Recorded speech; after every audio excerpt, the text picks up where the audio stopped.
것은 깨끗이 하되 눈먼 바리새인처럼 그 안에는 탐욕과 방탕으로 가득한 내 영혼이여 겉으로는 눈먼 바리새인처럼 회칠한 무덤 같이 옳게 보이지만 안으로는 외식이 가득한 내 영혼이여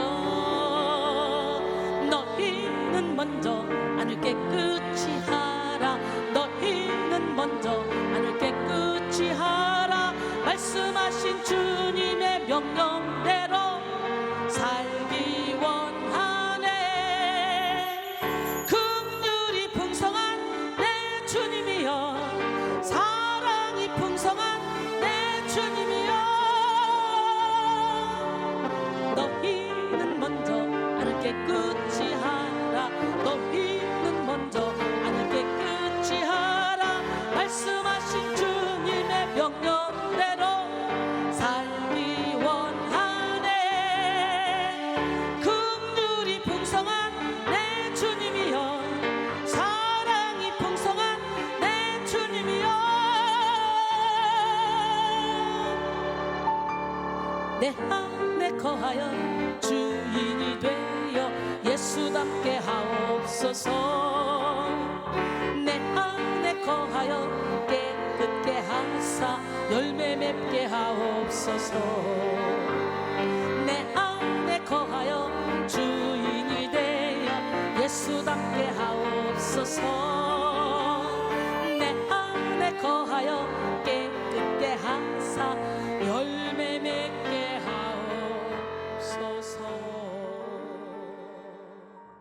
마태복음 23장 1절로 12절 말씀.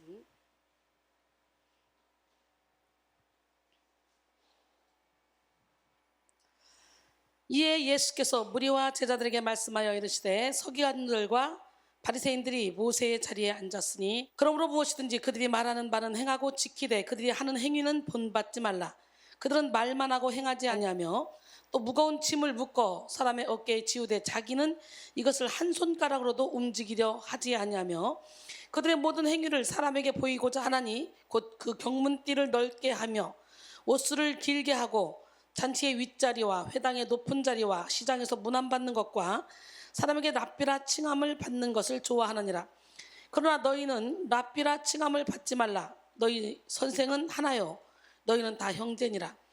땅에 있는 자를 아버지라 하지 말라. 너희의 아버지는 한 분이시니 곧 하늘에 계신 이시니라. 또한 지도자라 칭함을 받지 말라.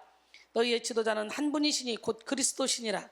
너희 중에 큰 자는 너희를 섬기는 자가 되어야 하리라. 누구든지 자기를 높이는 자는 낮아지고 누구든지 자기를 낮추는 자는 높아지리라. 말세의 죄와의 싸움 5번째 시간으로 말세의 위선과의 싸움이라는 제목으로 은혜를 나누기를 원합니다. 말세의 위선과의 싸움이란 무엇일까? 너무도 많은 사람들이 위선적으로 살아요. 회칠한 무덤, 겉과 속은 같지만 안으로는 외식과 불법이 가득한데 여러분 말세의 위선자와 싸움 이 뭐예요? 겉과 속이 다른 사람을 얘기하는 거죠. 위선자. 우리는 말세를 살아가고 있는 성도들입니다. 기독교인들에게는요 말세에 대한 막연한 두려움이 있습니다. 성경 속에 나타난 이 말세의 징조나 예언들을 보면서 자신이 살고 있는 세대에 자연재해, 감당할 수 없는 사건과 고난, 심판 같은 것들이 이루어질까 봐 두려워하는 것인데요. 사탄은 이 두려움을 악용해서 성도들이 어떻게 해서든지 교묘하게 시험에 들고 예수님을 믿는 그런 신앙생활을 즐겁고 행복하게 하는 것이 아니라 두려움 가운데서 억지로 해나가도록 만듭니다. 말세의 특징들을 이용하여 만들어진 이단이나 사이비 종교들도 참 많죠. 신기하게도 사람들은 자신의 지식이나 이성적인 판단과 상관없이 영적으로 미혹되어 그런 비성경적인 가르침에 넘어가기도 합니다. 말세에 관한 그런 가르침이나 교리는 다른 종교에서도 나타나는데요. 사람의 특성상 자신이 알 수 없는 미지의 영역은 더 알고 싶어하는 법이에요. 또한 우리가 알지 못하는 미지의 영역이 있다는 것 자체만으로도 두려움을 갖기 때문에 그 실체를 파악하여 두려움을 제거하고 완벽에 대비하려고 하는 게 인간이에요. 그래서 사이비 종교들이나 극단적 종말론자들은 이와 같은 사람의 심리를 이용해서 자신들의 이상한 교리를 전파합니다. 20세기가 끝날 때 세기 말이라고 하여서 많은 사람들이 대혼란의 시기를 보냈어요.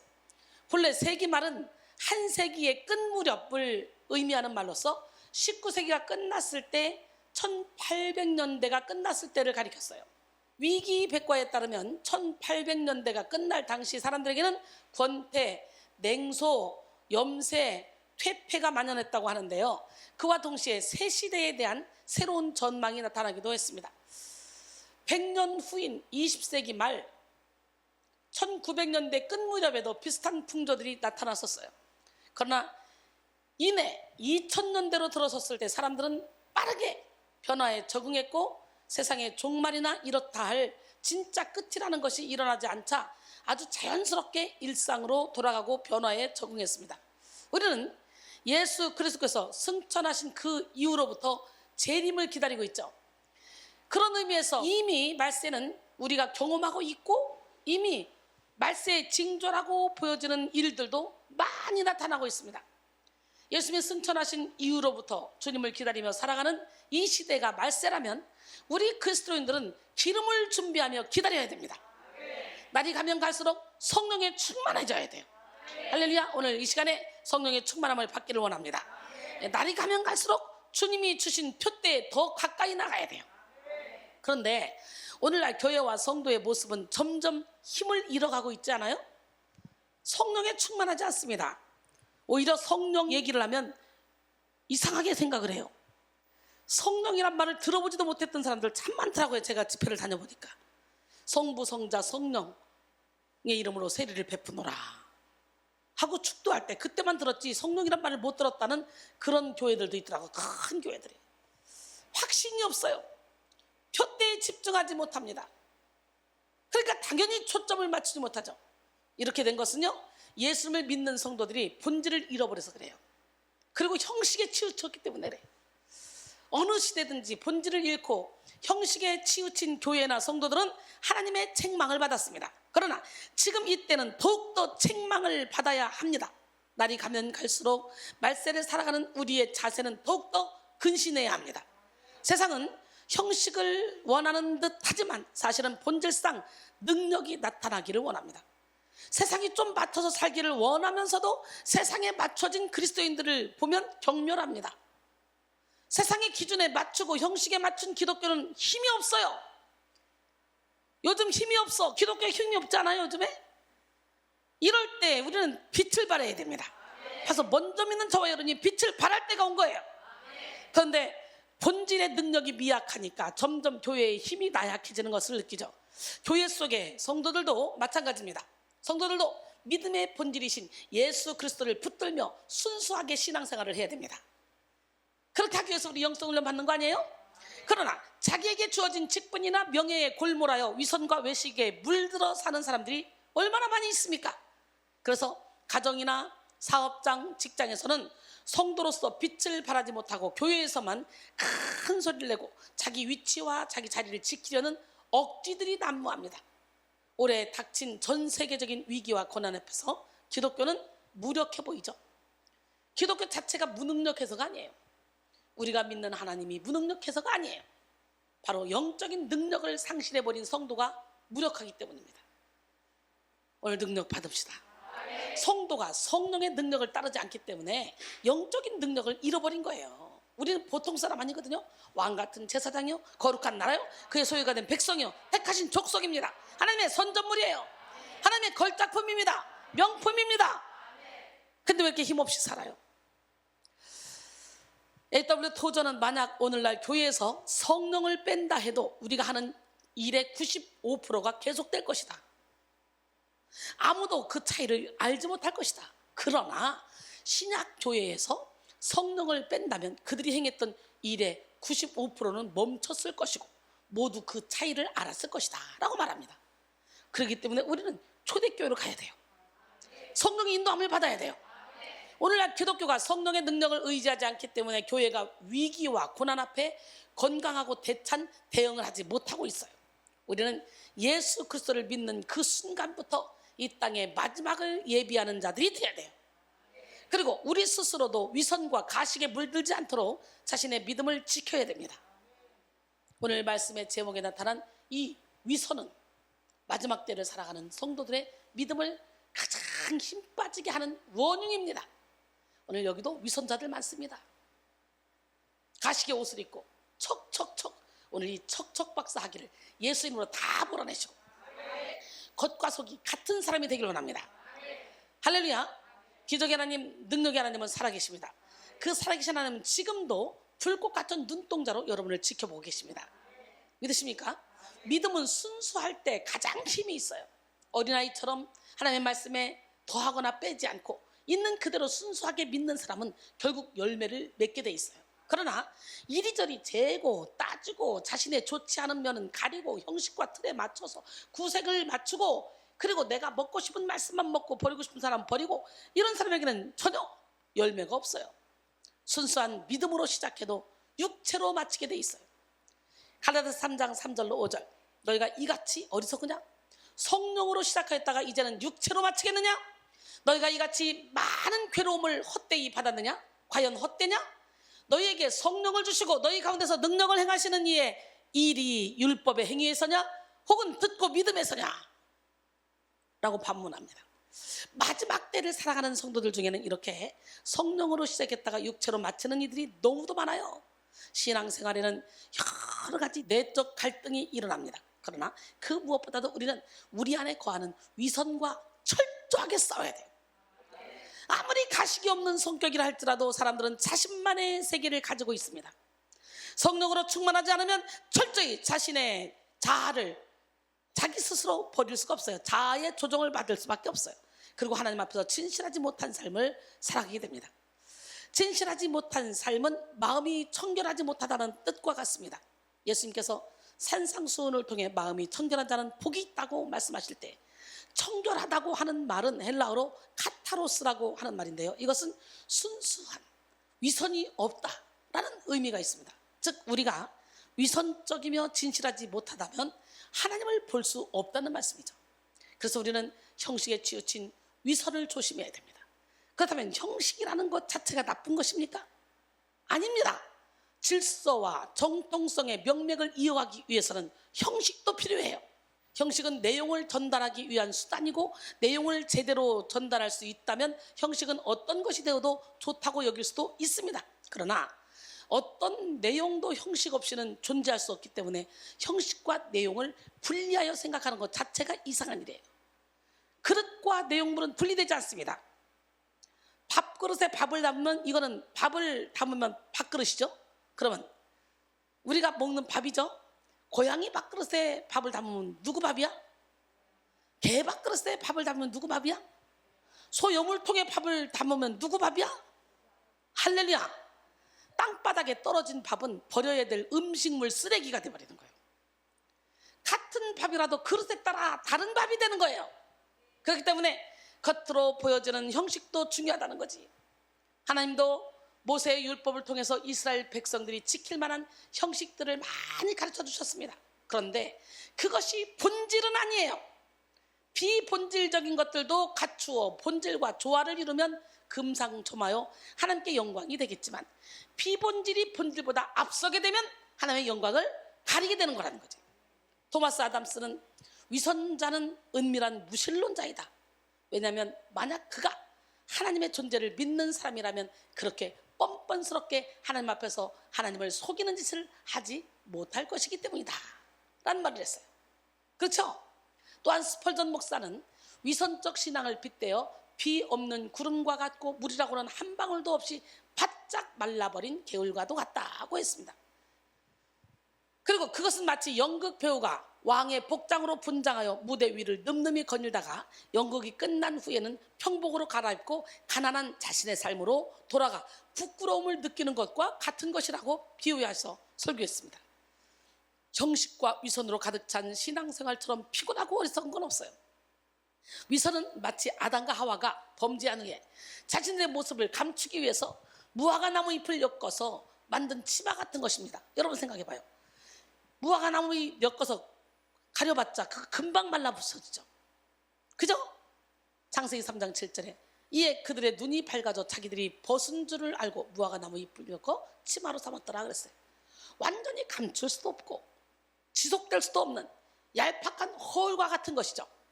위선은 아무것도 근본적으로 해결해 줄 수 없는 무능한 해결사입니다. 무능한 해결사가 단번에 문제를 해결해 줄 진짜 해결사의 일을 가로막고 있는 것이죠. 단테는 자신의 책 신곡지옥편에서 위선자들에 대한 벌을 겉은 금이지만 속은 나부로 된 무거운 옷을 입고 영원히 행진하는 법을 받는 것으로 표현합니다. 이 모습은 위선자들의 화려한 듯하지만 남루한 모습과 영혼을 짓누르는 죄의 무거움을 잘 표현해 줍니다. 특별히 마지막 때를 살아가는 우리는 예수님께서 외식과 위선으로 가득 찬 바리새인들에게 주신 메시지를 귀 기울여 들어야 하는데요. 오늘 본문에서는 예수님의 바리새인들에게 신랄하게 책망하시며 설교하시는 장면이 나타납니다. 예수님을 비롯하여 하나님이 가장 싫어하는 것이 위선이에요. 위선. 가시옷을 빨리 벗읍시다. 야, 정말 여러분 얼마나 가시옷을 많이 입었는지 여러분 자신이 누군지도 모르고 살아갈 때가 많아요. 오늘 영성 훈련은 나를 찾아가는 것이라는 거. 내가 깨어서 나를 찾아가는 시간이 되기를 원합니다. 예수님은 그 시대에 가장 부정하다고 여기는 창녀의 일을 여자에게도 이렇게 비판하지 않으셨어요. 어떻게 보면 위선적인 신앙생활이 더 고치기 힘들고 강력한 죄의 진을 만든다고 할 수 있습니다. 창녀 보세요. 창녀. 서인관과 바리새인들은 가늠하다 붙잡혀온 여자를 데리고 오죠. 요한복음 8장에 보니까 예수님께 오셔서 모세율법에는 이런 사람을 돌로 쳐 죽이라 그러는데 당신은 어떻게 할 겁니까? 그럴 때 우리 주님은 너희 중에 죄 없는 자가 돌로 치라 그러죠. 서인관과 바리새인들은 유대인들은 진리의 차원에 서 있었지만 예수님은 사랑의 차원에 서 있었어요. 봐요. 여기서 예수님이 죽이지 마라. 그러면 어떻게 되겠어요? 모세율법으로 어기네 죽여라. 에이 사랑의 사도로 왔다면서 사랑이 없네? 이것도 저것도 다 걸릴 수밖에 없어요. 근데 거기서 양심을 자극시키죠. 참 우리는 이 예수님의 지혜를 배워야 돼. 너희 중에 죄 없는 자가 돌로 치라 그러니까 다 양심이 자극받아 슬금슬금 돌멩이를 내려놓고 도망가죠. 그때 우리 주님은 야 너를 정죄하던 자들 어디 있어? 없는데요. 나도 너를 정죄하지 않으니 다시는 가서 죄를 범하지 말라. 할렐루야. 예수님의 사랑의 차원에 서서 여러분 우리 모두가 다 이렇게 예수님의 사랑의 너비와 길이와 높이와 깊이가 어떠하면 되더라 사랑으로 충만해서 진실되게 서로를 사랑하기를 원합니다. 예수님은 바리새인들의 위선과 외식에 대해서 지적하시면서 이 메시지를 무리와 제자들 모두가 듣게 하셨어요. 즉 우리 스스로가 나는 아니겠지 하면서 스스로 본인이 위선에 대한 훈계를 들어야 하는 바리새인이 아니라며 피할 수 없어요. 우리 모두가 다 들어야 돼요. 마태복음 16장 5절로 12절 제자들이 건너편으로 갈새 떡 가져가기를 잊었더니 예수께서 이르시되 삼가 바리새인과 사두개인들의 누룩을 주의하라 하시니 제자들이 서로 논의하여 이르되 우리가 떡을 가져오지 아니하였도다 하거늘 예수께서 아시고 이르시되 믿음이 작은 자들아 어찌 떡이 없음으로 서로 논의하느냐 너희가 아직도 깨닫지 못하느냐 떡 5개로 5,000명을 먹이고 주은 것이 몇 바구니며 떡 7개로 4,000명을 먹이고 주은 것이 몇 광줄이었는지를 기억하지 못하느냐 어찌 내 말한 것이 떡에 관함이 아닌 줄을 깨닫지 못하느냐 오직 바리새인과 사두개인들의 누룩을 주의하라 하시니 그제서야 제자들이 떡의 누룩이 아니요 바리새인과 사두개인들의 교훈을 삼가라고 말씀하신 줄을 깨달으니라 그랬어요.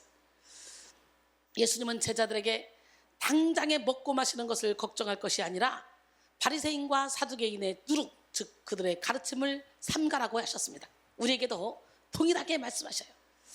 우리는 이 마지막 때에 내 안에 거하는 바리새인과 같은 위선과 피 흘리기까지 싸워야 돼요.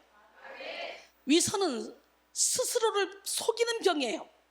우리는 그 위선과 피 흘리기까지 싸워야 돼요. 우리는 자신도 모르는 사이에 스스로 많은 것을 속이며 살아갑니다. 자신을 속이는 것은 인간 보편의 본성입니다. 우리는 모두 진짜 자신보다 더 좋은 자신을 상상하고 그렇게 믿고 싶어 합니다. 실제 자신보다 더 나은 자신이 되고 싶고 그렇게 보이고 싶은 바람이죠. 그 정도가 지나치면 거짓말쟁이가 되는 거예요. 스스로 속이는 것을 본인이 깨닫는 것은 쉽지 않습니다. 그렇기 때문에 이것을 제대로 간파하여 도려내기가 참 어렵습니다. 본문을 통해서 구체적으로 알아보기를 원합니다. 말세의 위선은 믿음과 행위가 일치되지 않는 모순을 통해 발견됩니다. 여러분은 위선을 무엇이라고 생각합니까? 잘못을 해놓고 거짓으로 포장하거나 순간의 위기를 모면하는 것으로 생각하진 않으십니까? 위선은 멀리서 찾을 필요가 없어요. 바로 믿음의 행위가 일치되지 않는 모순적인 신앙생활이 바로 위선입니다. 믿음과 행함은 마치 동전의 양면과 같아요. 동전의 앞뒷면이 불가분의 관계인 것처럼 믿음과 행함은 뗄래야 뗄 수 없습니다. 참된 믿음에는 반드시 행함이 따르게 돼 있어요. 내가 누군가를 사랑해봐. 당연히 내 몸으로, 손과 발로, 눈빛으로 움직이게 돼 있어요. 사랑의 표현을 하게 돼 있다는 거예요. 참된 믿음에는 반드시 이렇게 행함이 따르는데요, 마지막 때에는 이런 모순적인 신앙생활을 하는 이들이 더 많아질 것으로 보입니다. 일부러 믿음과 행위가 일치되지 않으려 하는 사람은 거의 없을 거예요. 나도 모르게 내 안에 거한 죄로 인하여 믿음 생활이 방해를 받는 줄도 모르고 하나님과 초점이 어긋난 삶을 살아가는 사람이 많죠. 아예 예수님을 모르는 사람도 억울한 인생이지만 예수님의 복음을 다 알고 경험한 사람이 자신의 죄를 이기지 못해서 위선적인 삶을 산다, 이것처럼 불쌍하고 이것처럼 억울한 일은 없겠죠. 나는 신앙생활 열심히 한다고 했는데 내가 헛된 신앙생활을 했대. 기가 막히잖아요. 야고보서 2장 26절에 영혼 없는 몸이 죽은 것 같이 행함이 없는 믿음은 죽은 것이라는 거예요. 마태복음 23장 1절로 3절 오늘 본문이죠. 이에 예수께서 무리와 제자들에게 말씀하여 이르시되 서기관들과 바리새인들이 모세의 자리에 앉았으니 그러므로 무엇이든지 그들이 말하는 말은 행하고 지키되 그들이 하는 행위는 본받지 말라. 그들은 말만 하고 행하지 아니하며 그랬어요. 오늘 본문에서는 일단 이 교훈을 듣는 청중이 누구인지를 밝히고 있습니다. 앞서 말씀드린 것처럼 예수님은 서기관들과 바리새인들에 대해서 책망하시면서 그 메시지를 무리와 제자들에게 전달하고 계시는데요, 그들도 충분히 그렇게 될 수 있는 요인을 가지고 있는 연약한 인간이었기 때문에 무리로 번역된 오클로이스는 예수님 주변에 있는 수많은 익명의 무리들을 의미합니다. 이 무리는 묵묵히 유대교 지도자들과 예수님의 논쟁을 지켜보던 자들이에요. 사실상 오늘 본문 이전인 22장에서 서기관과 바리새인들은요 다 물러간 상태고 무리와 제자들만 남은 상황이었어요. 무리들은 두 가지 가능성을 가지고 있는 사람들이었습니다. 먼저 잠재적으로 예수님의 제자가 될 수 있는 가능성이 있었고요, 두 번째 자신의 논리에 맞지 않으면 예수님을 대적할 수도 있는 가능성이 있는 사람들이었어요. 제자의 영성이 아닌 무리의 영성은 바로 이런 것입니다. 위선이나 가식에 대해서 논할 때 우리는 먼저 우리 자신을 돌아봐야 돼요. 여차하면 예수님을 배반하고 돌아설 수도 있는 무리의 정도의 영성을 가졌으면서 누군가를 위선적이나 가식적이라고 정죄하고 판단할 수는 없잖아요. 하나님은 마지막 때를 살아가는 무리의 영성을 가진 사람이나 아니면 제자로 성장한 사람 모두에게 말씀하십니다. 과연 우리는 제자일까요? 익명의 무리일까요? 예수님은 당신의 비밀을 제자들에게만 알리시고 또한 적은 무리에게만 하나님의 나라를 약속하셨습니다. 요한복음 6장에서 내가 내 피를 마시고 내 살을 먹으라 그럴 때 도망가죠. 도대체 이해를 못하겠다고. 무리들은 다 떠나가요. 제자들만 남아요. 오늘 여러분 모두가 다 무리가 아니라 제자가 되길 원합니다. 익명의 무리가 아니라 예수님의 제자, 적은 무리가 되기를 원합니다. 마태복음 13장 10절로 17절 보니까 제자들이 예수께 나와 이르되 어찌하여 그들에게 비유로 말씀하시나이까. 대답하여 이르시되 천국의 비밀을 아는 것이 너희에게는 허락되었으나 그들에게는 아니 되었나니 무릇 있는 자는 받아 넉넉하게 되되 없는 자는 그 있는 것도 빼앗기리라. 그러므로 내가 그들에게 비유로 말하는 것은 그들이 보아도 보지 못하며 들어도 듣지 못하며 깨닫지 못함이니라. 이사야의 예언이 그들에게 이루어졌으니 일렀을 때 너희가 듣기는 들어도 깨닫지 못할 것이요 보기는 보아도 알지 못하리라. 이 백성들의 마음이 완악해져서 그 귀는 듣기에 둔하고 눈은 감았으니 이는 눈으로 보고 귀로 듣고 마음으로 깨달아 돌이켜 내게 고침을 받을까 두려워함이라 하였느니라. 그러나 너희 눈은 봄으로 너희 귀는 들음으로 보기도다. 내가 진실로 너에게 이르노니 많은 선지자와 의인이 너희가 보는 것들을 보고자 해도 보지 못했고 너희가 듣는 것들을 듣고자 해도 듣지 못하였느니라 그랬어요. 오늘 어때요? 너희 눈은 봄으로 너희 귀는 들음으로 복이 있다 했던 그 12 제자들도 결론적으로 성령의 충만함을 받지 못하니까 예수님이 십자가에 못 박히실 때 어떻게 했어요? 배신하고 도망가더라고. 보고 들었어도. 그렇기 때문에 우리는 섰다 생각할 때 넘어질까 조심해야 돼요. 지금은 혹시 큰 무리, 익명의 무리 가운데 머물러 있다 할지라도 궁극적으로 제자와 적은 무리에 속하는 우리 모두가 되어지길 소원합니다. 예수님은 서기관과 바리새인들이 모세의 자리에 앉았다고 표현하십니다. 모세의 자리라는 것은 일반적으로 회당에서 율법을 가르치는 자들이 앉았던 자리를 뜻합니다. 예수님은 그들이 가르치는 율법 자체에 대해서는 거부하지 않았어요. 그들이 가르치는 것은 행하고 지키라고 하셨어요. 그러나 그들의 하는 행위는 본받지 말라는 거예요. 여기서 본받지 말라 말에는 매라는 강력한 부정의 단어가 붙어 있는데요, 절대로 바리새인과 서기관들의 위선적인 행위를 본받지 말라는 거예요. 그들은 자신들이 가르치는 말처럼 행하지 않기 때문에 마태복음 15장 3절로 6절 대답하여 이르시되 너희는 어찌하여 너희의 전통으로 하나님의 계명을 범하느냐.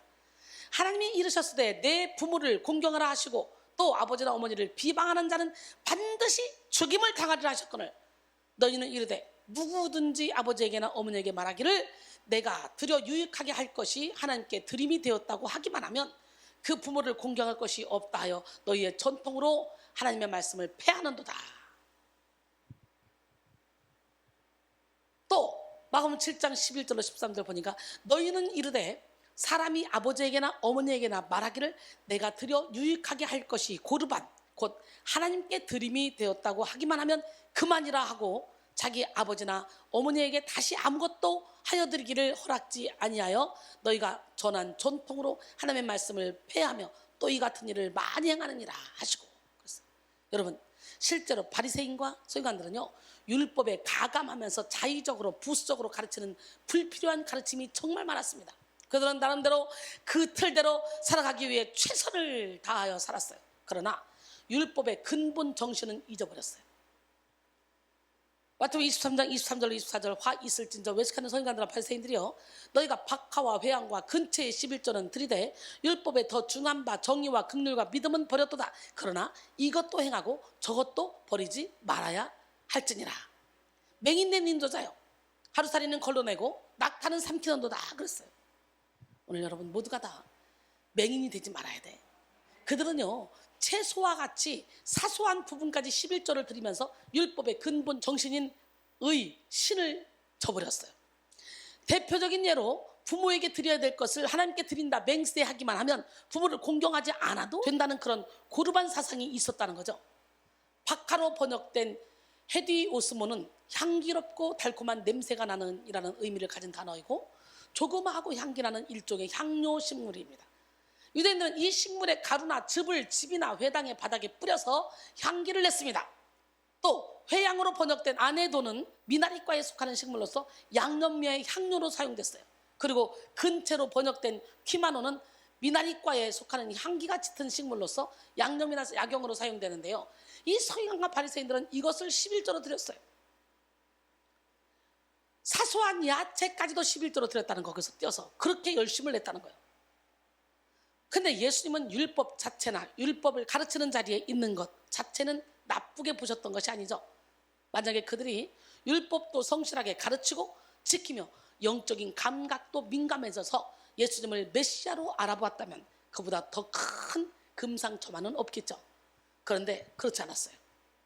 하나님의 말씀을 가장 많이 안다고 자부하는 그런 자랑하는 바리새인들은 예수님을 가장 핍박했어요.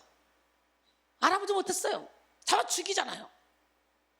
이미 그들은 자신들이 가르치는 율법의 본질인 정의와 긍휼과 믿음은 저버린 채 그냥 형식적인 거, 형식만 남아 있었던 거예요.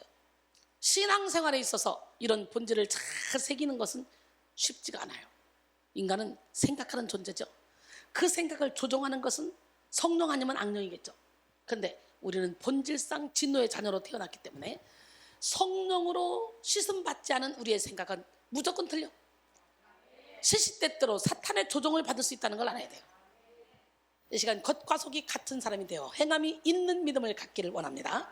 야고보서 2장 14절로 17절 내 형제들아 만일 사람이 믿음이 있노라 하고 행함이 없으면 무슨 유익이 있으리요? 그 믿음이 능히 자기를 구원하겠느냐? 만일 형제나 자매가 헐벗고 일용할 양식이 없는데 너희 중에 누구든지 그에게 이르되 평안히 가라 덥게 하라, 배부르게 하라 하며 그 몸에 쓸 것을 주지 아니하면 무슨 유익이 있으리요. 이와 같이 행함이 없는 믿음은 그 자체가 죽은 것이라 그랬어요. 오늘 시간에 여기로 깨달아졌던 말씀이 가슴으로 내려와야 되고, 여기서 깨달아졌던 말씀이 손발로 움직여져서 믿음과 행함이 일치될 때 우리는 열매 맺는 삶을 살게 되고 하늘에서 상급받게 될 줄로 믿습니다. 마태복음 15장 8절로 10절, 이 백성이 입술로는 나를 공경하되 마음은 내게서 멀도다. 사람의 계명으로 교훈을 삼아 가르치니 나를 헛되이 경배하는도다 하였느니라 하시고 무리를 불러 이르시되 듣고 깨달으라 그랬어요. 형식만 있는 행위는 가치가 없어요. 오늘날 너무도 많은 교회들이 형식만 있어요. 성령이 없어요. 형식만 가지고 예배를 드려. 그러니까 막 성령의 역사가 일어나면 오히려 그걸 거부해버려. 기가 막힙니다. 예배 안에 하나님을 향한 진실한 사랑과 경외가 없다면 이는 아무런 의미가 없는 행동이에요. 야고보는 참된 믿음을 소유한 자라면 말씀을 따라 이웃에게 사랑과 긍휼을 베풀 것이라고 말합니다. 하나님 사랑, 이웃 사랑이 실천되어야지 참된 그리스도인이라고 할 수 있는 거예요. 사랑과 긍휼의 결핍은 곧 진실한 믿음이 없다는 증거입니다. 야고보는 믿음을 머리로만 받아들인 사람들의 잘못된 이해를 지적합니다. 행함 없는 믿음은 죽은 믿음이에요. 죽은 믿음은 구원을 바랄 수 없어요. 하나님의 이름을 들먹이며 하나님의 백성처럼 살아가는 자들의 마음에 하나님이 계시지 않는 것, 이것이 위선입니다. 오늘날 마지막 때를 살아가는 현대 그리스도인들에게서 하나님의 살아계심을 나타내기가 어려운 것은 무엇보다 믿음과 행위가 일치되지 못하는 것 때문이에요. 사랑하는 성도 여러분, 비기독교인들은 기독교인들을 통해서 하나님의 살아계심을 보기를 원해요. 하나님은 영이시기 때문에 볼 수 없잖아. 믿는 자들을 통해서 보기를 원한다고. 그래서 기독교인들이 요마지만 잘못하면 대서특필되는 이유가 그래서 그래요. 그만큼 기대치가 크기 때문에.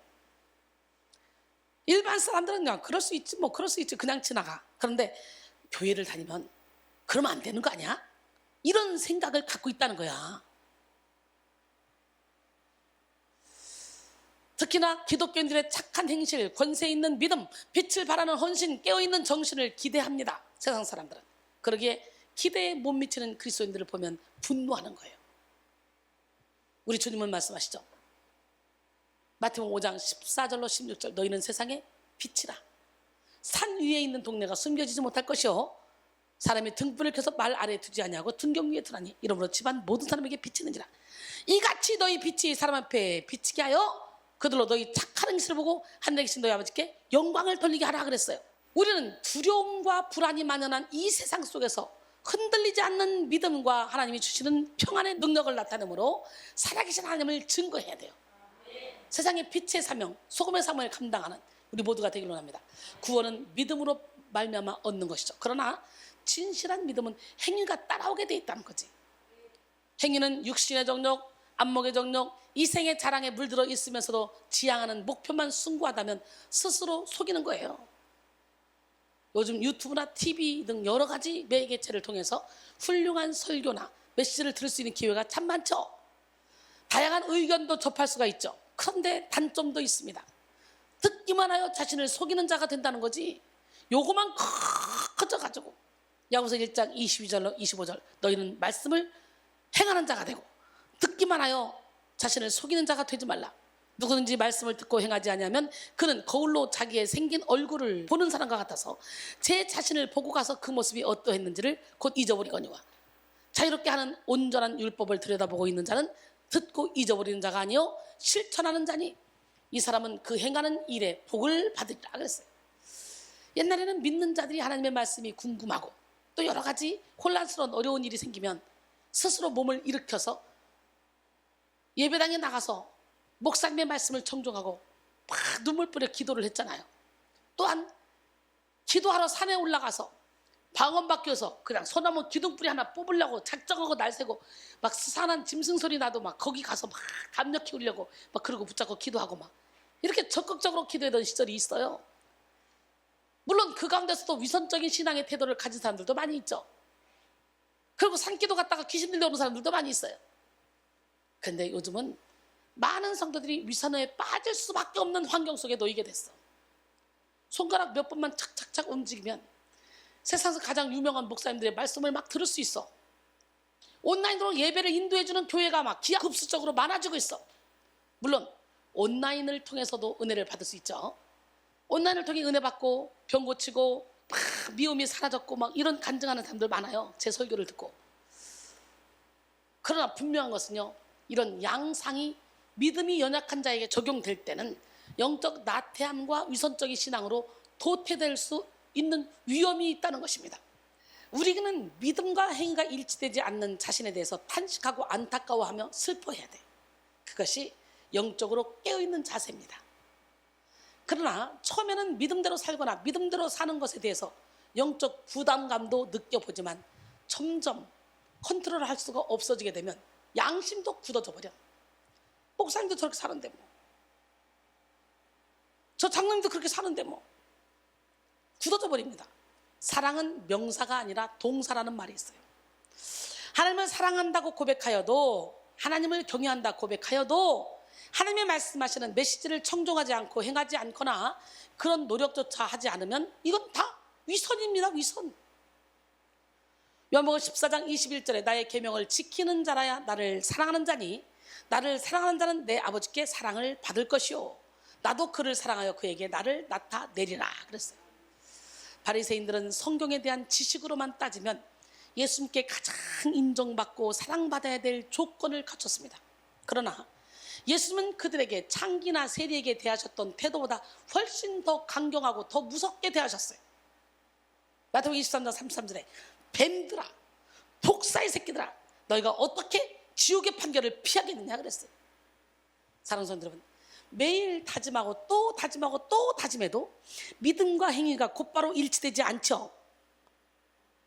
그러기에 내가 아직 믿음과 삶이 일치되지 않는 것을 통탄하며 예수님 앞으로 있는 모습 그대로 나와서 성령의 인도를 받게 해달라고 기도해야 돼. 성령의 임재 속에 들어가서 예수님을 주인 삼아야 돼. 우리 주님이 우리를 장성한 분량에 이르는 믿음으로 인도해 주실 줄로 믿습니다. 에베소 4장 13절로 15절, 우리가 다 하나님의 아들을 믿는 것과 아는 일에 하나가 되어 온전한 사람을 이루어 그리스도의 장성한 분량이 충만한 데까지 이르리니 이는 우리가 이제부터 어린아이가 되지 아니하여 사람의 속임수와 간사한 유혹에 빠져 온갖 교훈의 풍조에 밀려 요동하지 않게 하려 함이라. 오직 사랑 안에서 참된 것을 하여 범사에 그에게까지 자랄지라. 그는 머리니 곧 그리스도라 그랬어요. 할렐루야. 베드로서 1장 4절로 7절 보니까 이로써 그 보배롭고 지극히 큰 약속을 우리에게 주사 이 약속으로 말미암아 너희가 정욕 때문에 세상에서 썩어질 것을 피하여 신성한 성품에 참여하는 자가 되게 하려 하시느니라. 그러므로 너희가 더욱 힘써 너희 믿음의 덕을 덕에 지치기 절제를 절제 인내를 인내의 경건에 형제의 의회를 더하라 그랬어요. 할렐루야. 우리 모두 다 단단한 음식을 먹을 수 있는 믿음을 소유하기를 원합니다. 순수하게 예수님을 처음 사랑할 때는요, 가치관이 변하고 태도가 변하고 행위가 변하는 것을 느낍니다. 그러나 점점 타성에 젖고 스스로 더 믿음이 성장하지 못하면 도태되는 것을 볼 수가 있습니다. 우리는 이 마지막 때에 타성에 젖는 것을 가장 경계해야 합니다.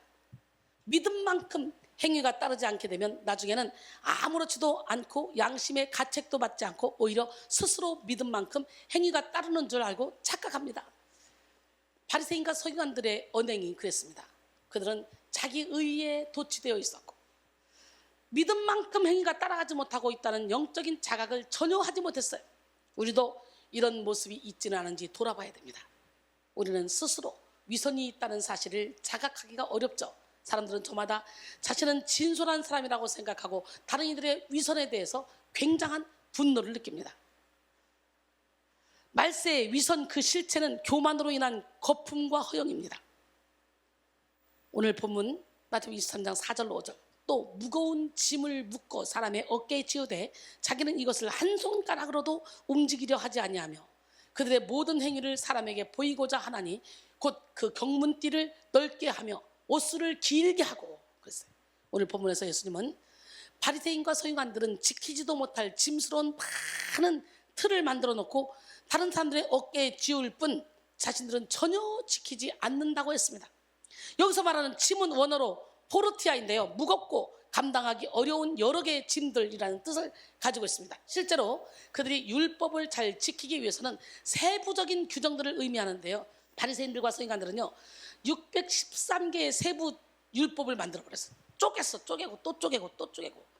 간단히 말하면 하나님 사랑 이웃 사랑이 끝인데 쓸데없는 율법을 만들어놨어요. 많이. 지금도 이스라엘의 유대인들은 안식일에 일하지 않는 율법을 지키기 위해서 운전, 요리, 버튼누리기도 일이라고 생각하고 이렇게 일 같지도 않은 그런 일도 하지 않는다고 합니다.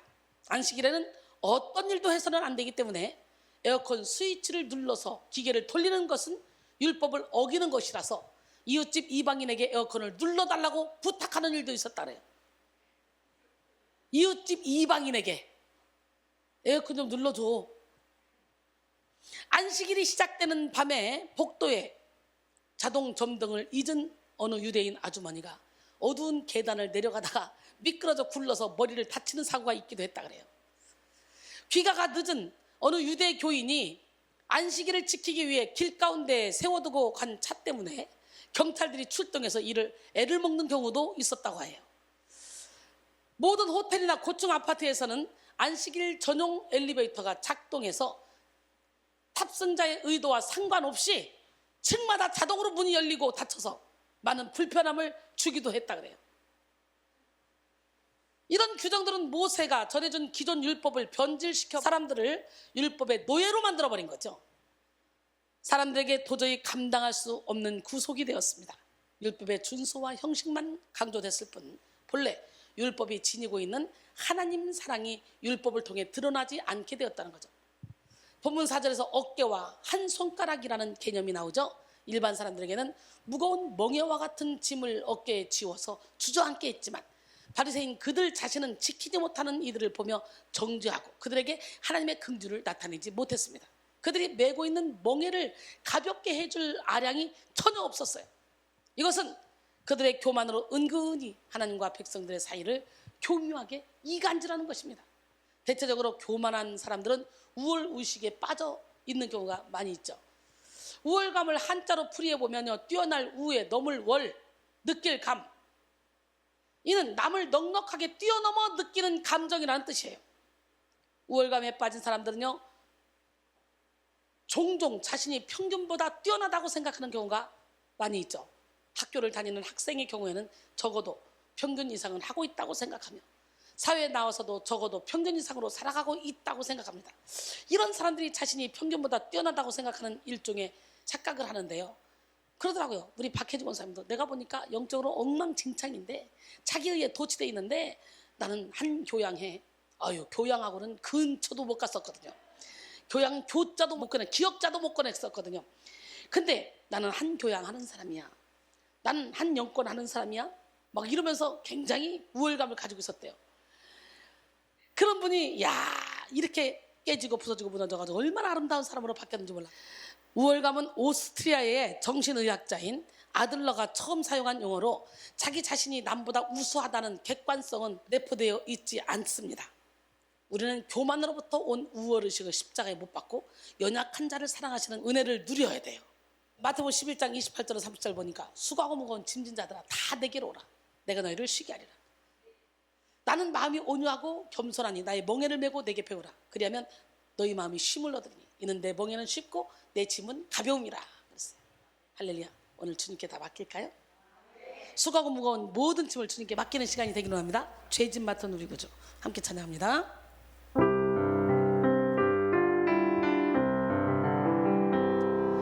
죄짐 맡은 우리 구주 어찌 좋은 친구인지 걱정 근심 무거운 짐 우리 주께 맡기세.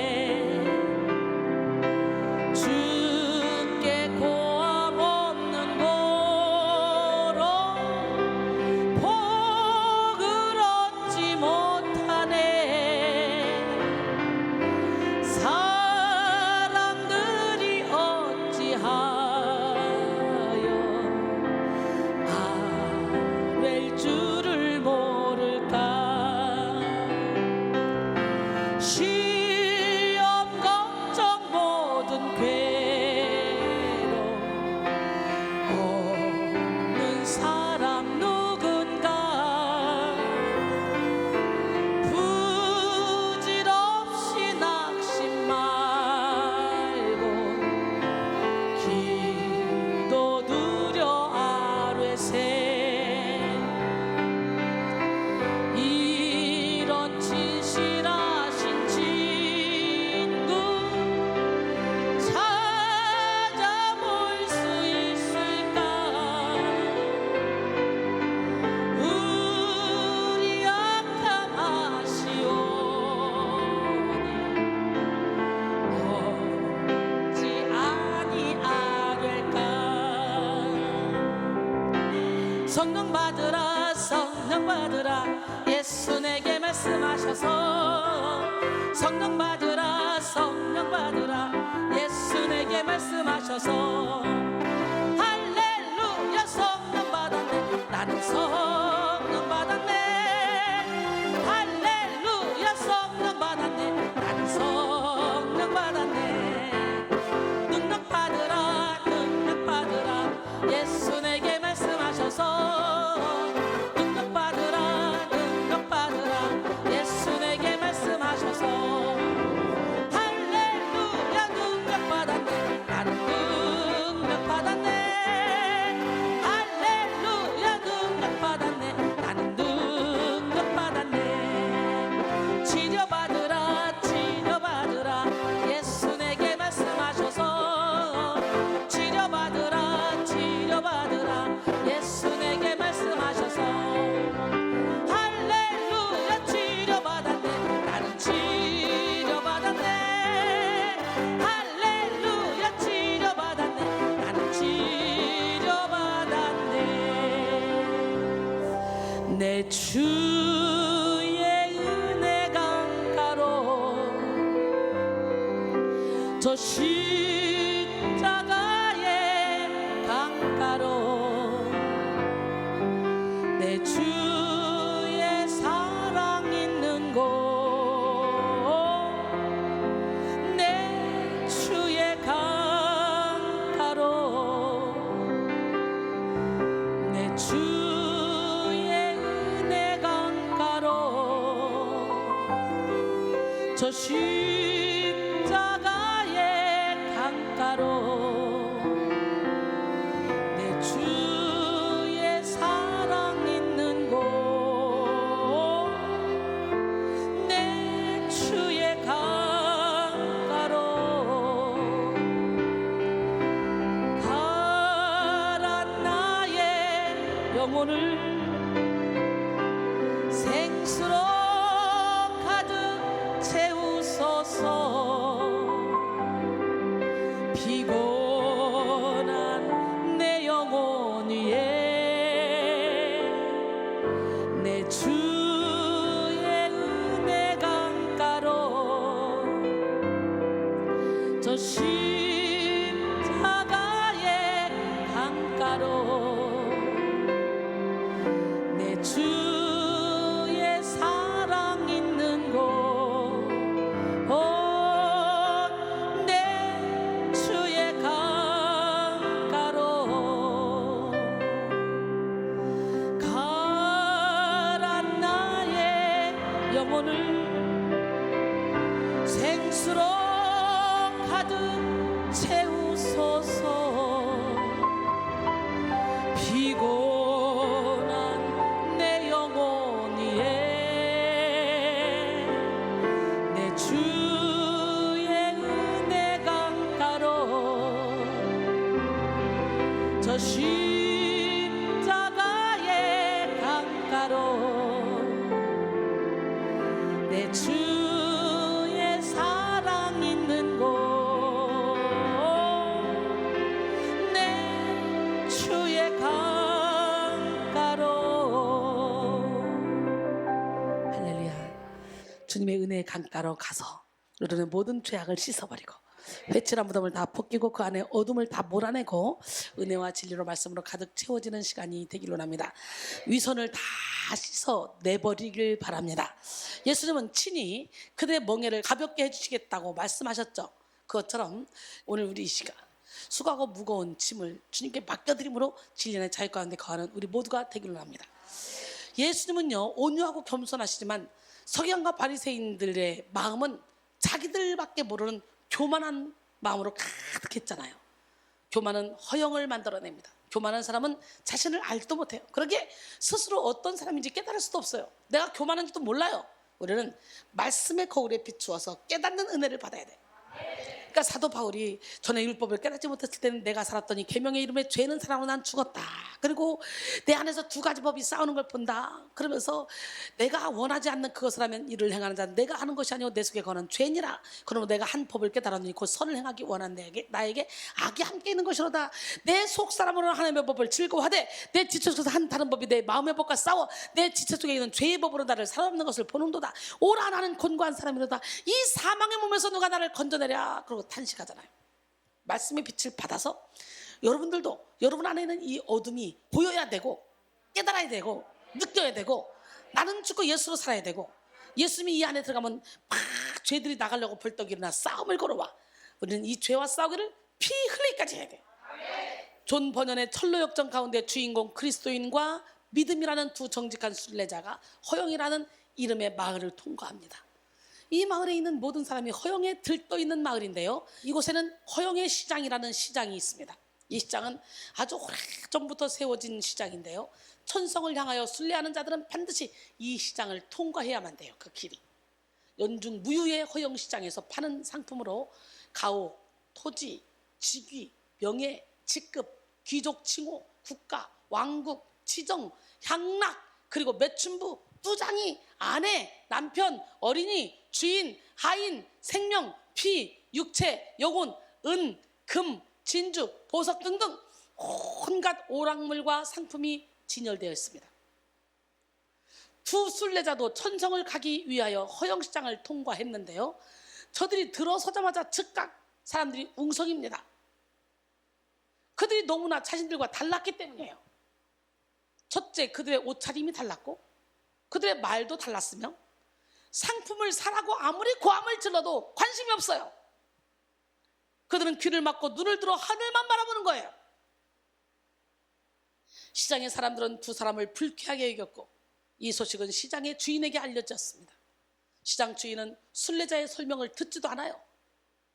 듣지도 않고 무조건 때리고 옥에 가두었어요. 그리고 그들을 모든 사람들의 구경거리로 만들었어요. 결국 이들은 재판을 받게 되죠. 이때 믿음은 사형 선고를 받고 순교합니다. 그리스도인은 집행유예를 받고 감옥으로 돌아갔다가 하나님의 은혜로 탈출하여 길을 계속하게 되죠. 우리는 누구나 세상이라는 허영의 마을을 통과하는 순례자들입니다. 지금 그렇게 살고 있잖아. 허영시장처럼. 맞지? 노아의 때처럼, 롯의 때처럼 시집가고 장가가고 사고 팔고 먹고 마시고 즐기면서 내세를 준비하지 않잖아. 내세를. 마태복음 7장 13절로 14절 좁은 문으로 들어가라. 멸망으로 인도하는 문은 크고 그 길이 넓어 그리로 들어가는 자가 많고 생명으로 인도하는 문은 좁고 길이 협착하여 찾는 자가 적음이라 그랬어요. 우리요 지금 허영시장을 통과하는 길이거든요. 이 세상이. 진짜 하나님의 손에 붙들린 사람은 이 세상의 가치관에 따라가지 않아요. 하늘의 가치관을 두고 살아요. 세상 사람들은 아까처럼 허영시장에서 파는 모든 제품, 그 상품 사느라고 바빠. 눈에 보이는 거. 근데 우리는 하늘의 가치관을 두고 하나님 제1순위로 살아가. 그죠? 그러니까 세상 사람들이 우리를 보고 조롱하고 우리를 가두고 우리를 죽이고 핍박하는 거예요. 사랑하는 성도 여러분, 오늘날은 거품의 시대입니다. 예수님을 진정으로 사랑하는 그리스도인들은 자신 속에 거품을 걷어내고 진리이신 그리스도의 영을 충만하게 채웁니다. 위선적인 그리스도인들이 갖고 있는 거품은 무엇을 덮고 있을까요? 육신의 정욕과 안목의 정욕. 그래서 여러분, 우리의 생각을 다 덮어버리죠. 결국 위선을 버리지 못한 성도들이 지향하는 바는 뭐냐? 육신의 정욕, 안목의 정욕이라는 거지. 근데요, 갈라디아서 5장 24절에 그리스도 예수의 사람들은 육체와 함께 그 정욕과 탐심을 십자가에 못 박아버렸대. 못 박았어 아직? 못 박읍시다. 십자가의 정욕과 탐심을 못 박지 못한 성도는 자신의 정욕을 교묘하게 거품으로 덮고 교묘하게 그것을 하나님의 뜻처럼 포장합니다. 정욕의 시험을 이기지 못하는 성도는 날마다 정욕에 무너지고 결국 그 정욕을 거품으로 얄팍하게 덮고서 위선적인 태도로 살아갑니다. 오늘 본문 마태복음 23장 5절에 그들의 모든 행위를 사람에게 보이고자 하나니 곧 그 경문띠를 넓게 하며 옷수를 길게 하고, 여기서는 바리새인들과 서기관들이 자신들의 외적인 경건을 과시하고자 하는 정욕을 어떻게 표현하는지 나타내고 있는데요, 그들이 이렇게 행동하는 것은 스스로 옳게 보이고자 하는 거였어요. 바로 이것이 위선입니다. 선하게 보이려고 포장하는 것. 그들은 경문띠를 넓게 했습니다. 경문이라는 것은 뭐냐? 필라크테리아라는 원어인데요, 율법의 4가지 말씀을 작고 긴 양피지에 기록해서 작은 상자에 넣은 것입니다. 유대인들은 이것을 이마와 왼팔에 가죽끈으로 이어서 고정하고 틈나는 대로 그걸 봤어요. 처음에는 순수하게 하나님의 말씀을 기억하기 위한 도구였으나 점점 각자 경문을 통해서 자신의 경건을 과시하고자 하는 자들이 생겨났어요. 어떻게 하면 경문을 더 크게 넓게 만들어서 사람들의 눈에 뜨게 할까 생각했던 것이죠. 또한 오슬로로 번역된 크라스페다는 외투의 가장자리에 혈씨를 꼬아가지고 매달리게 한 그런 장식한 작은 부속물인데요, 유대인들이 이 옷술을 말씀에 따라 짜서 넣었어요. 원래 이 옷술도 마음과 눈의 정욕을 따라 사는 것을 경계하라는 교훈을 주는 도구였습니다. 그러나 바리새인들은 이 옷술도 자신을 나타내기 위한 도구로서 더 크게 만들었어요. 오늘날 말세를 살아가는 성도들 중 어떤 이들은 육신의 정욕과 안목의 정욕에 속아서 거품과 허영으로 가득한 신앙생활을 하면서 자기는 깨닫지 못해 잘하고 있다고 생각하는 거예요. 오늘 거품과 허영으로 가득한 신앙생활을 예수님으로 빨리 버리세요. 우리가 싸워야 될 것은요, 혈과 육을 상대하는 것이 아니에요. 공중에서 잡은 악한 영을 상대하는 것이고, 내 안에 있는 죄와 싸우기를 피 흘리기까지 싸워야 돼요. 가장 무서운 나의 적은 나입니다. 나. 믿으십니까? 성도들은 혈과 육의 싸움을 할 것이 아니라 성도 안에 거하는 죄와 정욕에 대항하여 피 흘리기까지 싸워야 되는 거예요. 고린도서 10장 3절로 5절, 우리가 육신으로 행하나 육신에 따라 싸우지 아니하노니 우리의 싸우는 무기는 육신에 속한 것이 아니오 오직 어떤 견고한 진도 무너뜨리는 하나님의 능력이라. 모든 이론을 무너뜨리며 하나님을 하는 것을 대적하여 높아진 것을 다 무너뜨리고 모든 생각을 사로잡아 그리스도에게 복종하게 하니. 할렐루야. 오늘 여러분 모두가 다 여러분의 생각을 사로잡아 그리스도께 복종하기를 원합니다. 마음 7장 21절로 23절 보니까 속에서 곧 사람의 마음에서 나오는 것은 악한 생각, 곧 음란과 도둑질, 살인, 간음, 탐욕, 악독, 속임, 몽탕, 질투, 비방, 교만, 우매함이니 이 모든 악한 것이 다 속에서 나서 사람을 더럽게 한다는 거예요. 그 다음에 이생의 자랑입니다.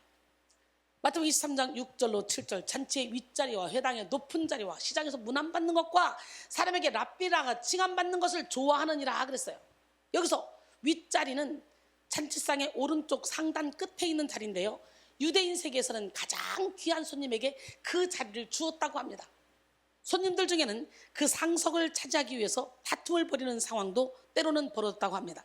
한편 회당의 높은 자리는 회당에서 율법을 넣어두는 궤 앞에 마련한 자리인데요, 가장 눈에 띄는 자리며 서기관들이나 지도자급의 사람들이 보통 앉는 자리였어요.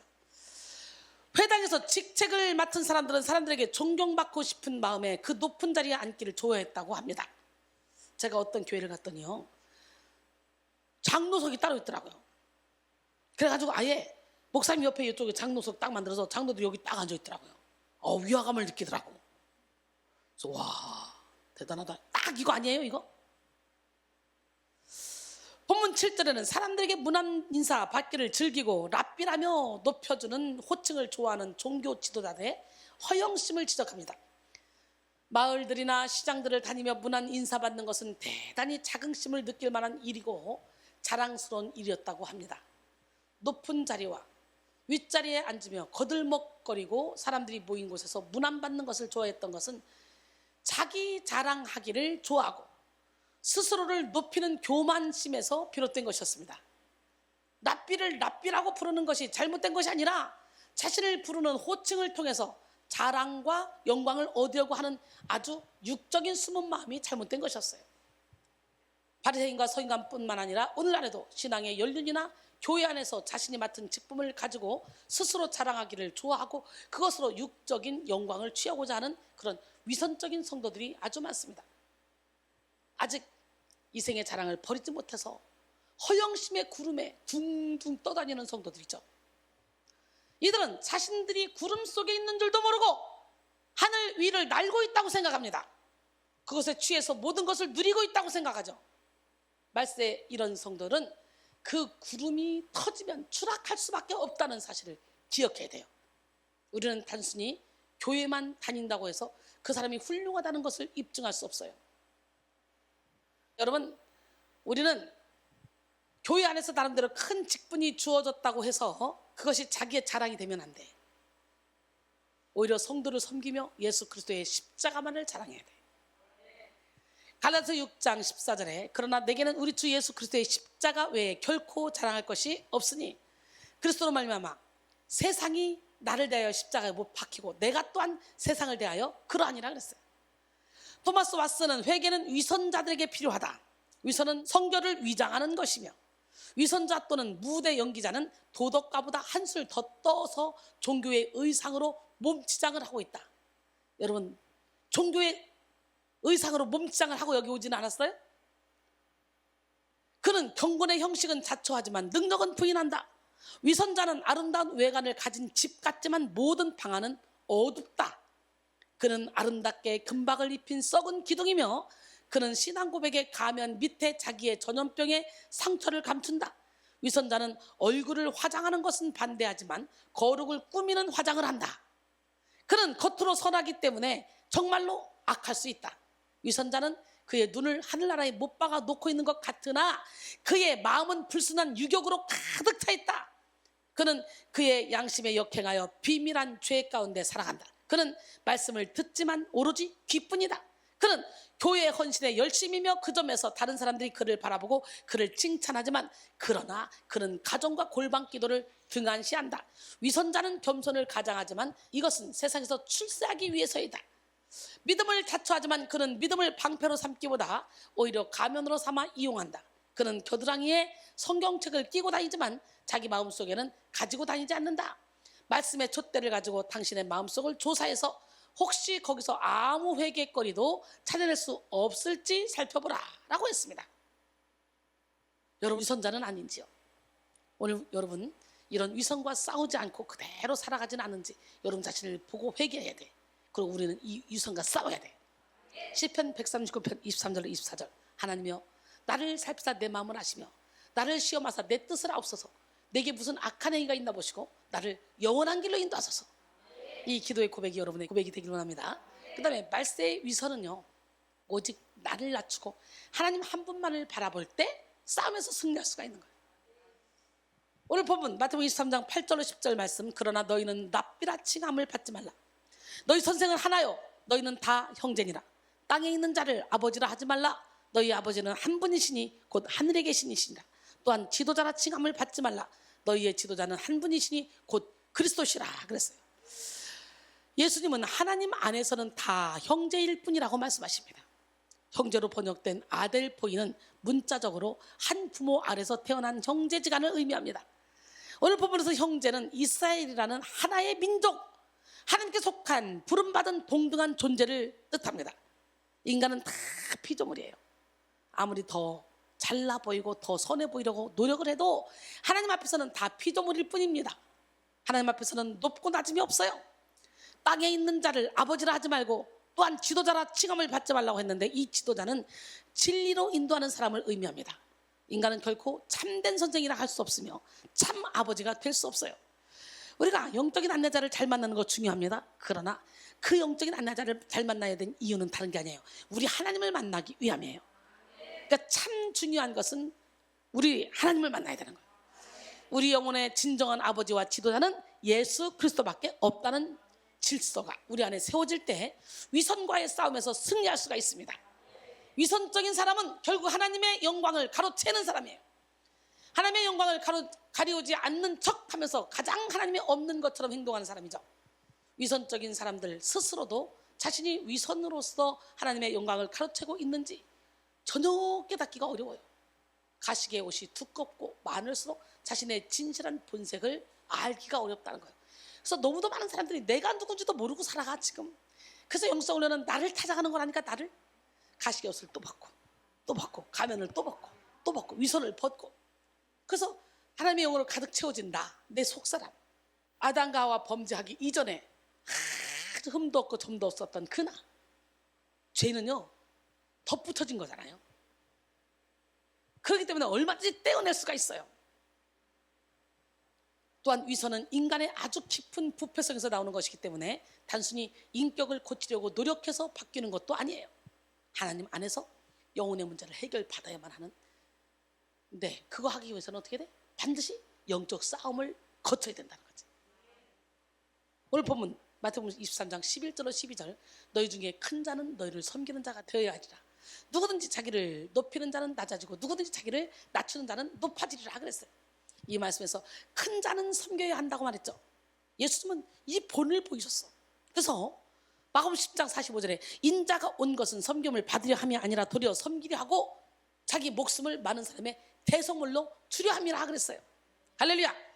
빌립보 2장 5절로 8절 너희 안에 이 마음을 품으라. 곧 그리스도 예수의 마음이니 그는 근본 하나님의 본체 신앙 하나님과 동등됨을 취할 것으로 여기지 아니하시고 오히려 자기를 비워 종의 형체를 가지사 사람들과 같이 되셨고 사람의 모양으로 나타나사 자기를 낮추시고 죽기까지 복종하셨으니 곧 십자가에 죽으심이라 그랬어요.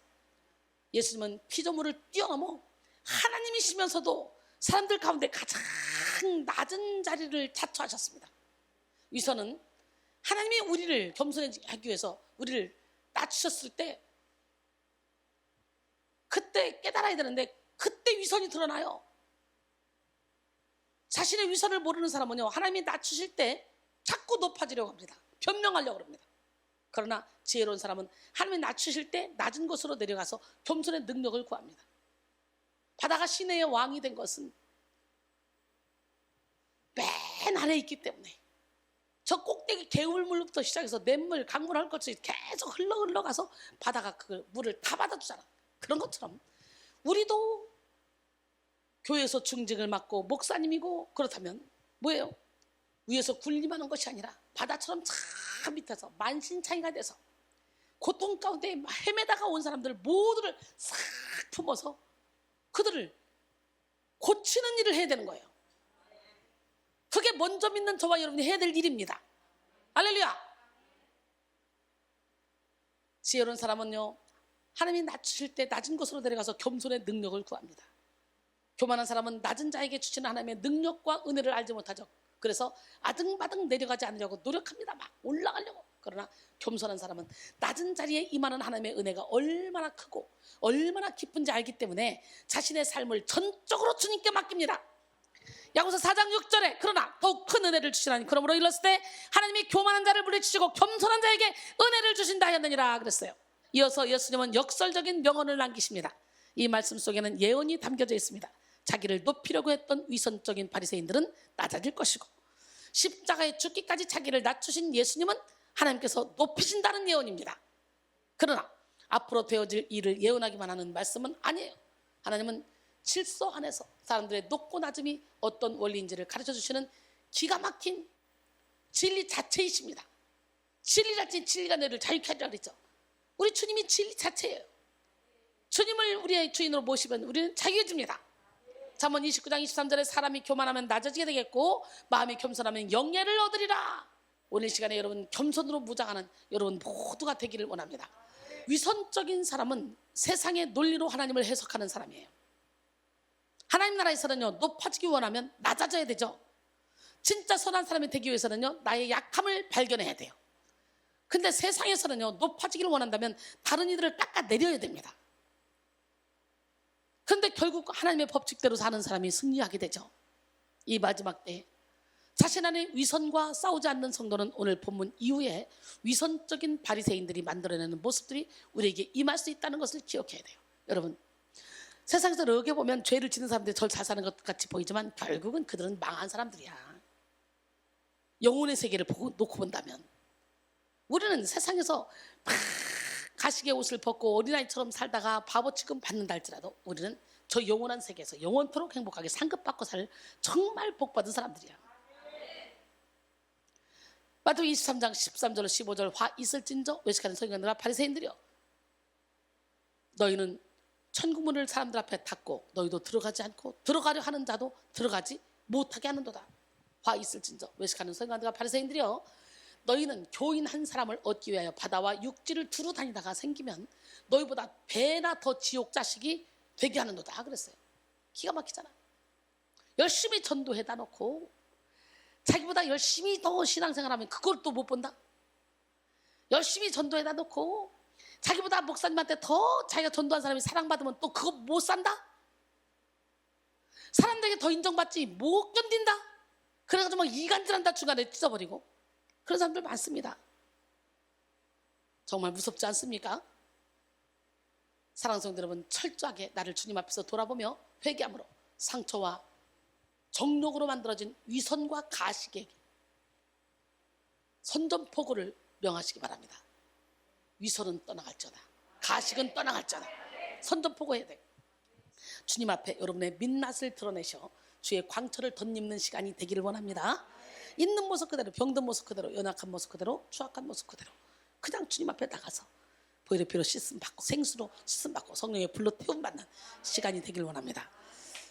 내 힘과 결심 약하여 늘 깨어지기 쉬우나 함께 찬양합니다.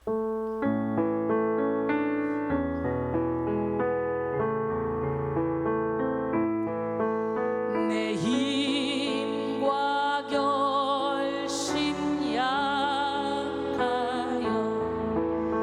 늘 깨어지기 쉬우니 주 이름으로 구원해 날 받으옵소서. 내 모습 이대로 주 받으옵소서. 날 위해 돌아가신 주 날 받으옵소서. 아멘. 시편 34편 5절에 그들이 주를 앙망하고 광채를 내었으니 그들의 얼굴은 부끄럽지 아니하리로다. 할렐루야.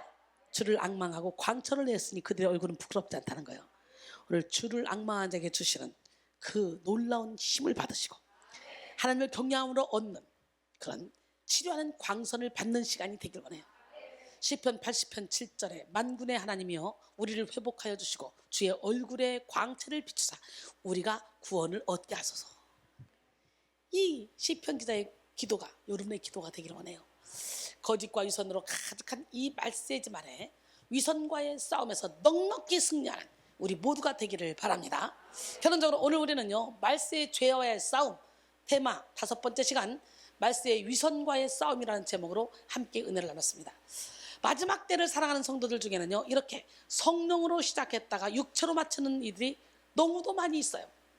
신앙생활에는 여러 가지 내적 갈등이 일어나지만 그 무엇보다도 우리는 우리 안에 거하는 위선과 철저하게 싸워야 돼요.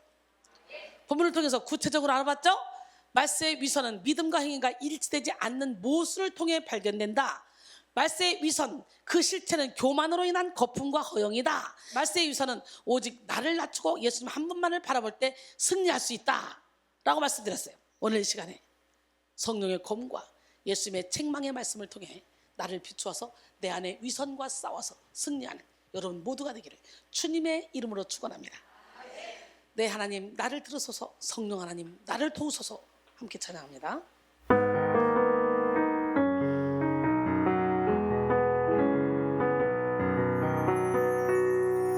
내 하나님 하나님 나를 들으소서. 성령 하나님 나를 도우소서. 내 안에 모든 것 주를 갈망하니 내 속에 모든 것 주만 바라니다.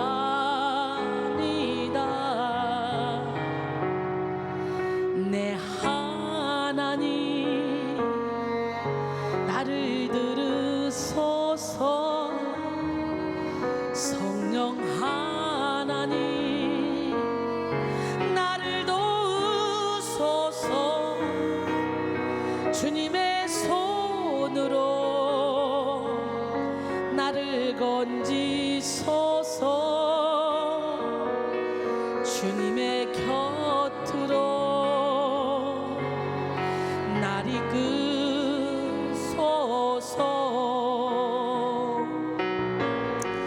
내가 새벽 날개를 치며 저 바다 끝에 거할지라도 내가 하늘에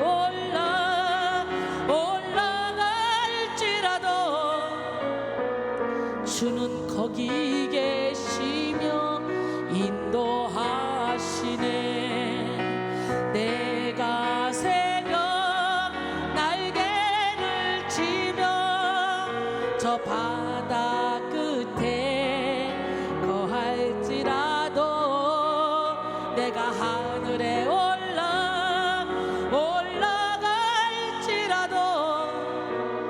주는 거기 계시며 인도하시네.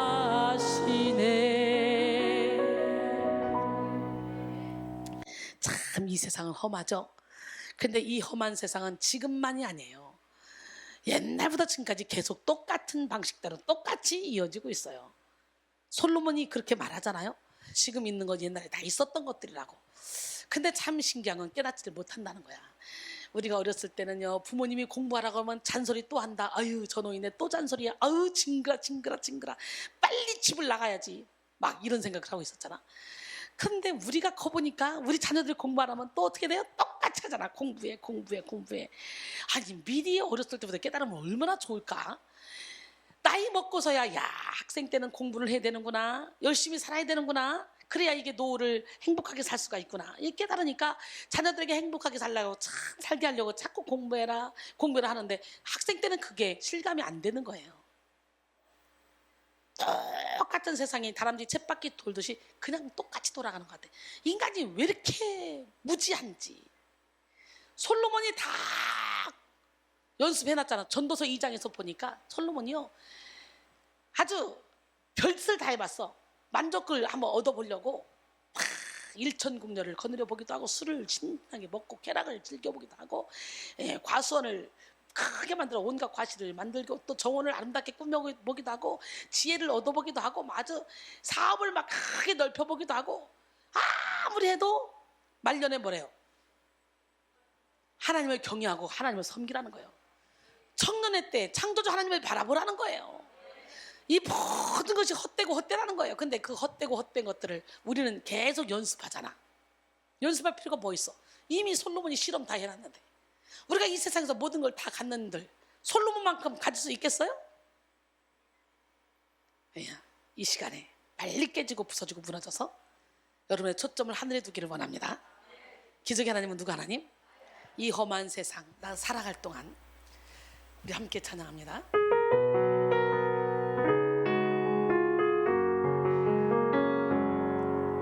이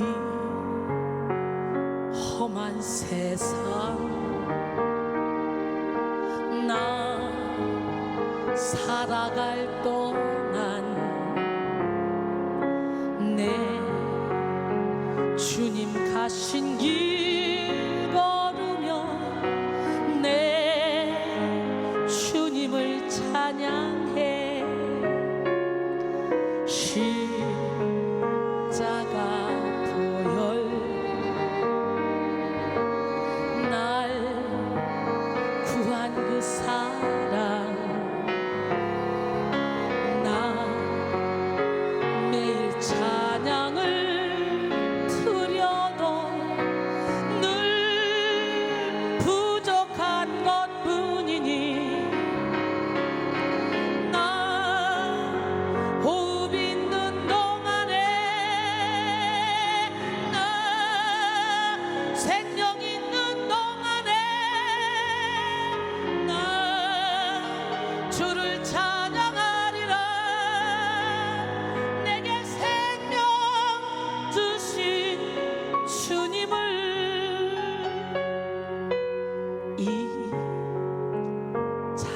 손에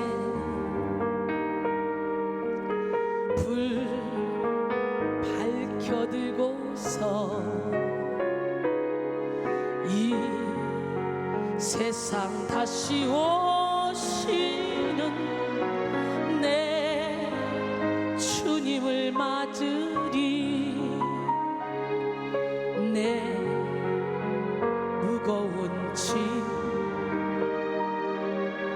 다 벗겨주시고 그 아름다운 금멸관 날 위해 예비하시리. 나 호흡 있는 동안에 나 생명 있는 동안에 나 주를 찬양하리라. 내게 생명 주신 주님을 나 호흡 있는 동안에 나 생명 있는 동안에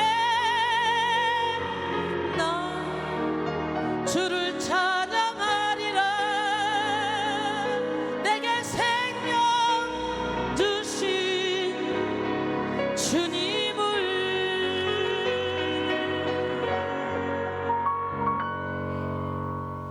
날마다 숨쉬는 순간마다 주님이 나와 함께 하심을 온몸으로 체험하는 기적의 주인공이 되기 위해서 하나님 영의 눈을 뜨게 해주세요.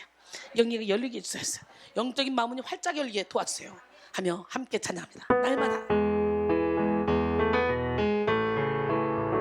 날마다 숨쉬는 순간마다 내 앞에 어려운 일 보내 주님 앞에 이 몸을 맡길 때 슬픔 없네 두려움 없네. 주님의 그 자비로운 손길 항상 좋은 것 주시도다.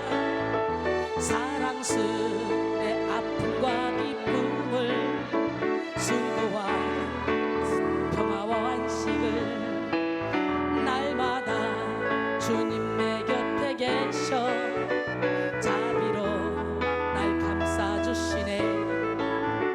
주님 앞에 이 몸을 맡길 때 힘 주시네 위로함 주네. 어린 나를 품에 안으시사 항상 평안함 주시도다. 내가 살아 숨을 쉬는 동안 살피시라 약속하셨네. 아멘. 인생의 어려운 순간마다 주님 약속 생각해보네. 주님 앞에 믿음 잃지 않고 말씀 속에 위로를 얻네. 주님의 도우심 바라보며 모든 어려움 이기도다. 흘러가는 순간순간마다 주님 약속 새겨봅니다. 아멘. 날마다 숨쉬는 순간마다 내 앞에 어려운 일 보내 주님 앞에 이 몸을 맡길 때 슬픔 없네 두려움 없네. 주님의 그 자비로운 손길 항상 좋은 것 주시도다. 사랑스레 아픔과 기쁨을 수고와 평화와 안식을. 할렐루야. 오늘 이 시간에 날마다 숨쉬는 순간마다 주님이 여러분과 함께 하시는 걸 온몸으로 체험하기로 합니다. 내가 매일 기쁘게 순례의 길 행하면 주의 팔이 나를 안보하기 때문에 함께 박수치며 찬양하고 뜨겁게 기도하겠습니다. 내가 매일 기쁘게 순례의 길 행하면 주의 팔이 나를 안보하며 내가 주의 큰 복을 받는 참된 비결은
손으로 병든 나의 몸을 나의 맘을 주여 병든 나의 맘을 지금 고쳐주소서. 주여 병든 나의 몸을 바로 지금 고쳐주소서.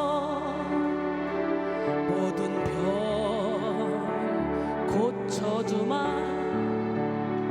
주 약속하셨네.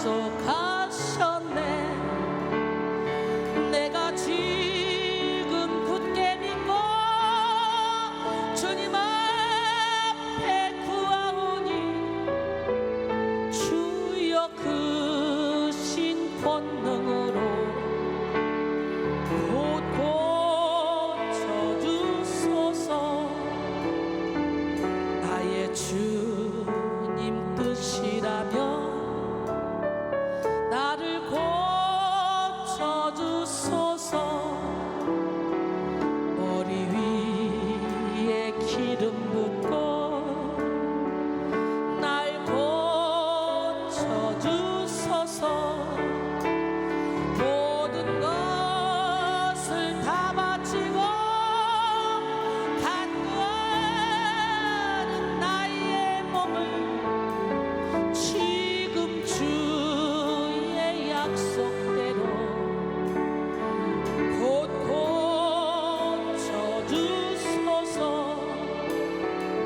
주를 위해 살겠으니